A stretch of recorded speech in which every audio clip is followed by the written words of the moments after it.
Videos IAS Academy. Today we'll take up a very trendy topic.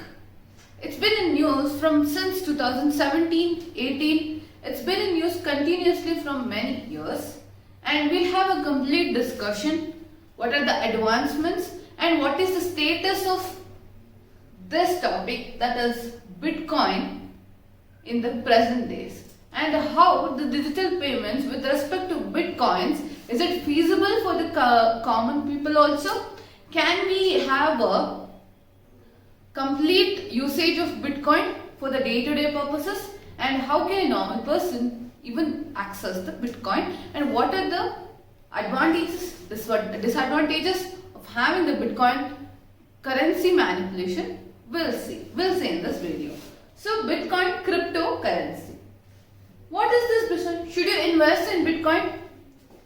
This becomes nowadays it is a bigger topic of discussion. Should you invest in Bitcoin? Is it necessary for you to invest in Bitcoin? Are the profits out of Bitcoins are increasing? Actually, the answer is yes. I don't know about the investment, but the number is outrightly telling us it's increasing, because the context is that Bitcoin, the cryptocurrency, has crossed $20,000 in value. $20,000 in value is such a huge amount with respect to Bitcoin transactions. That is why this question has arisen in my mind, and even the people who invest and who transact, should we invest in Bitcoin? Other than our banks, our conventional ways of transaction, should we go for the Bitcoins? We'll see how we can use the Bitcoins, and how with the privacy matters will also matter a lot with respect to the Bitcoin. But the numbers is outrightly telling $20,000 is a huge amount with respect to the Bitcoin. The increase in the value of Bitcoin made it for the current news in the December month. So, what is Bitcoin? We'll go from the background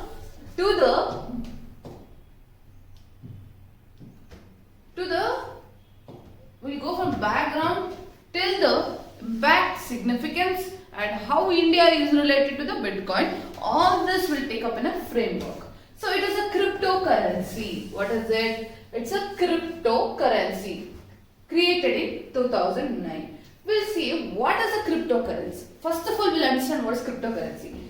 A digital currency in which transactions are verified and records maintained by decentralized system using cryptography rather than a centralized authority. So you don't have a centralized authority for such transaction. It's a decentralized system, and it is in the cryptography. It's a digital currency. What is cryptocurrency? It's a digital currency handled by decentralized systems using cryptography. So this becomes simple definition of what is cryptocurrency. So that is what Bitcoin is, a cryptocurrency created in 2009. And the origin and the founder of Bitcoin is unclear. So we are not clear about the origin and the foundation of Bitcoin. And Satoshi Nakamoto is said to have conceptualized it as an aftermath of 2019 financial crisis. What is his name? Satoshi Nakamoto has conceptualized this, and Satoshi Nakamoto is believed to have been a identity and which belongs to a person or a group of people. It's not only a single person, it might belong to a person or a group of people. It's an identity of person or a group of people who have actually conceptualized this Bitcoin, a digital currency. So this was about what is Bitcoin. The Bitcoin is transactional in the way of cryptography. So here, see the main question, how does Bitcoin works? We saw what is Bitcoin. We'll see how this Bitcoin works. This is a simple illustration of how Bitcoin works. We have the sender, we have the receiver. We have the sender and the receiver, and we have the Bitcoin miners. We have the channel of blockchain technology, and the money transfer services are also there. So when the miners give out, the senders give the money to the miners and miners to the receivers, then the money transaction services takes place. That is how digitally it is transmitted. This is simple illustration of Bitcoin working. We'll see in detail how this digital currency is transacted between the money transfer services also. So they are generally identified with a web address. So this is a detailed explanation.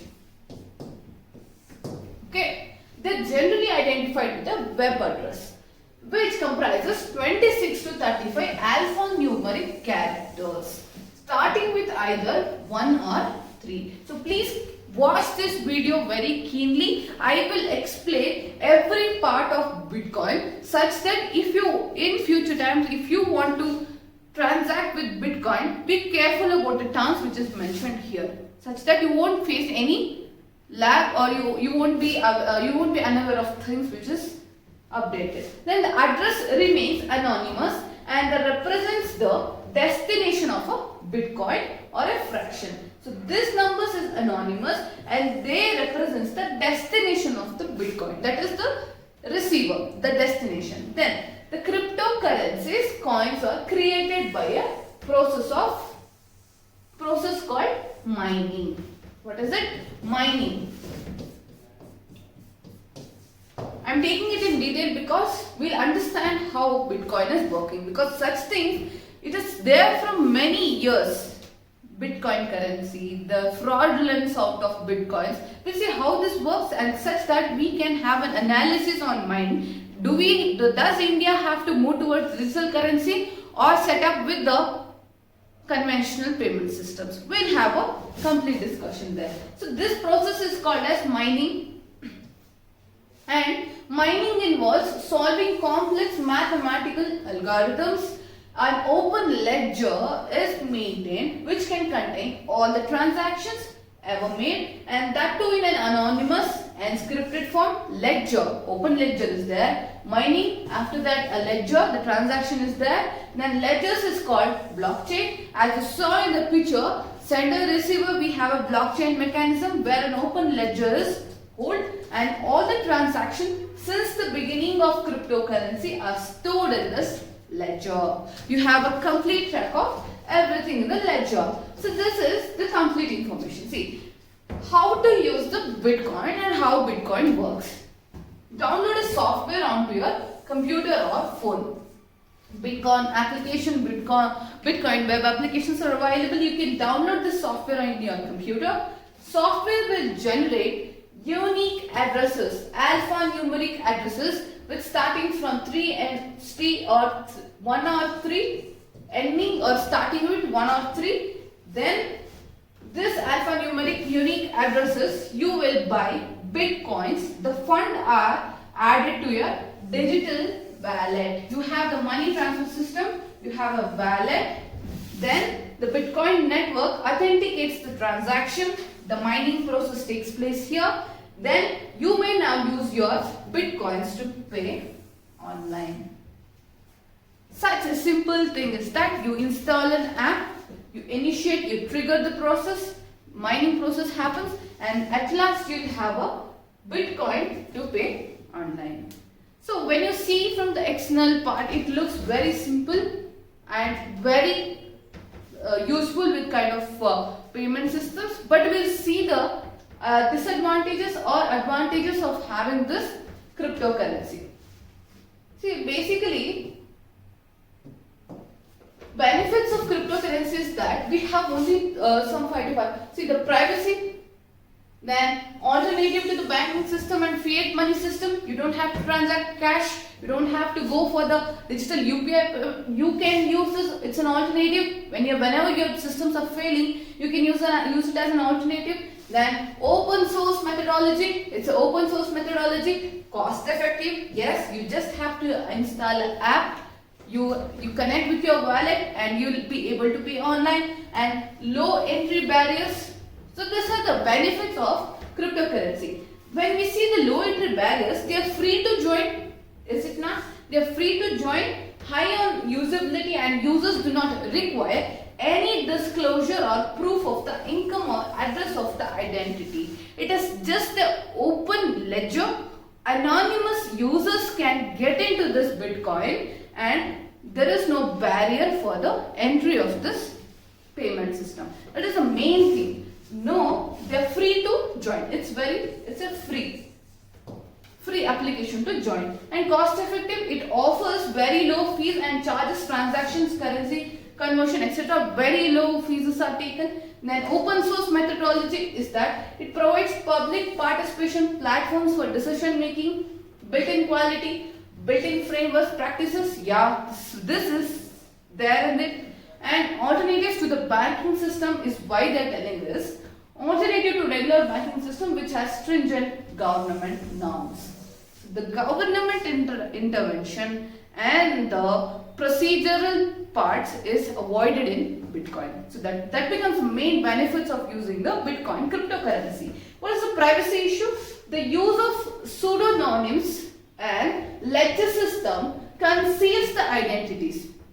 Your identity is not being public. The information and the details of the parties or the transaction is not revealed.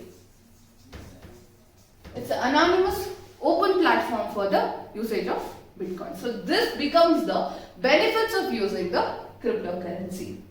So what are the concerns? What are the concerns regarding the cryptocurrency?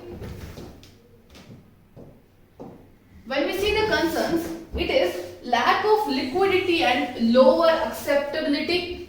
Lack of liquidity, you don't have many users using it. Lack of liquidity and lower acceptability, functions outside the banking system, due to which there is no trust issues.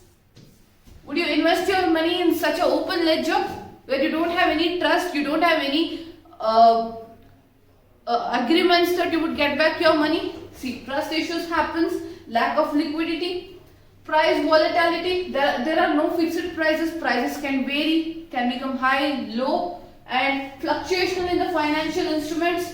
Security issues, they are prone to issues like hijacking, routing and disturbed denial of services, DDoS attacks. All these attacks, they are prone to all these attacks. They lack consumer protection. Main thing, no consumer protection, no dispute redressal mechanisms are there. They are widely used for illicit trading and criminal activities, gambling and organized crime. It leads to money laundering. So these are the problems arising out of using the cryptocurrency, and experts believe that mining process is a waste of exceptional computing powers which may be used for some other productive use. So mining, decoding the complex mathematical algorithms, mining process could be used for other useful purposes, not only Bitcoin. That's why experts suggest that this mining process should be used in a productive works. It should be used for the productive e-governance techniques. But people investing time in this face all these concerns.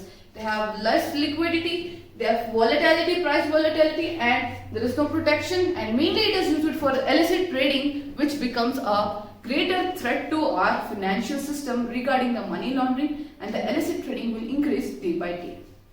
So this was about the concerns of Bitcoin currency. Then what has led to rise in Bitcoin currency? As I told you in my first slide, the rise is about $20,000 value with respect to Bitcoin. What is this rise? What has led to this rise? The prices have been driven by various factors, including increased acceptance during the pandemic. It was fully online. The transactions were online, stuck, stagnant, no cash flow. That time, Bitcoins came into play. And now, globally, largely players like payment firms, PayPal, and Indian lenders like State Bank of India, ICICI Bank, HDFC Bank, and Yes Banks have given legitimacy to cryptocurrency through some of their decisions. So, all these banks are given the legitimacy to use the cryptocurrency as the transaction methods. frozen by the financial institution back in 2018, and following a fiat from Reserve Bank of India that barred banks from using this systems. There was a fiat out of RBI where the usage of this system was barred and cryptocurrency related transactions were also cut down. However, the Supreme Court ruled against this order in March this year. The hold on this currency was removed by the Supreme Court. Then, the biggest factor in the recent rise of Bitcoin has been the fact that some pension funds and insurance funds took permissions to park a small part in their portfolio in Bitcoins. So what is that? The usage of Bitcoins is increasing and a small part is taken up by the pension funds also. So the interest for this Bitcoin is raising from the different firms. That is what making the rise of Bitcoin transactions. So we saw how the rise concerns, the benefits, and why it is rising, how it is being regulated is also which matters for us. And while many regulators around the world have been warning against the trading in Bitcoin, some have backed, and Japan accepted the Bitcoin legal currency and officially recognized as exchange dealing in the cryptocurrency. Japan is accepting this as a legal tender. Then what is the India and cryptocurrency? What we are talking is that how India and cryptocurrency will take up in a fast pace. In 2013, RBI issued a warning: individuals dealing with virtual currencies in India, the financial, legal, operational and security related risks are increasing in 2013. As I told, it's in news from many years. It started from 2013 only. The Government of India set up a committee chaired by Special Secretary Economic Affairs to take stock of the present status of virtual currencies. Virtual currencies both in India and globe and examine the existing global regulatory and legal structures and suggest measures related to the consumer protection, money laundering. So virtual currency and the regulation should be taken care. In 2017, what is it? 2017, Ministry of Finance issued a statement which clarified that virtual currencies are not legal tender. 2017, there was a wording out that the virtual currencies are not a legal tender and do not have any regulatory permissions or protection in India. Then, in budget speech of 2018-19, Finance Minister announced that government does not consider cryptocurrency as legal tender and will take all measures to eliminate their use in financing illegitimate activities as part of the payment systems. It is not a legal tender for sure. RBI in 2018 notified that entities regulated by it should not be dealt with the virtual currencies or provide services for the facilitating any person or entity in the dealing. Then SC has also held that cryptocurrencies are in the nature of commodities and hence they cannot be banned. RBI approached the SC for reviewing this judgment. As I told in the beginning, SC has told that SC has put a hold on this.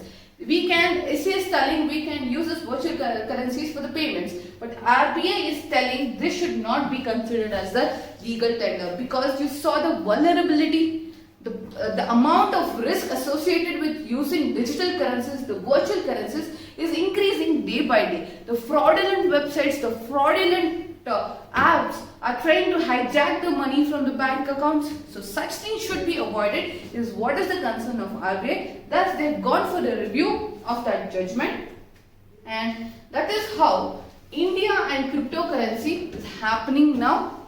And this was a complete discussion about how we should take care about bitcoins and know what is the status of Bitcoin in India till now. Till now, Bitcoin is not considered as a legal currency, but as the judgment from the SC, it's in a place that it's in a dilemma that should the bitcoins be used or should not, but the numbers are raising, which is giving a data that bitcoins are being used from in many countries, and Japan has also given the note for it. So that is how we will arrive at a decision that should we invest in bitcoin. I may tell yes if you are ready for the risk, but by seeing the numbers we can tell that surely bitcoin will become a alternative financial system when compared to our fiat financial system. So that was about a complete discussion of bitcoin currencies. For any details or for any other videos regarding the complete discussions about the current affairs which is coming in news, you can log on to our YouTube channel, Believers IAS Academy. You can follow us on Instagram, Facebook, Twitter, and you can log on to our website www.believersiasacademy.com and have a complete information of all the daily current affairs, daily mains answer rating, and take up the daily quiz. It will be very useful for the prelims 2021. So that's it about Bitcoin cryptocurrency, and thank you. Have a nice day.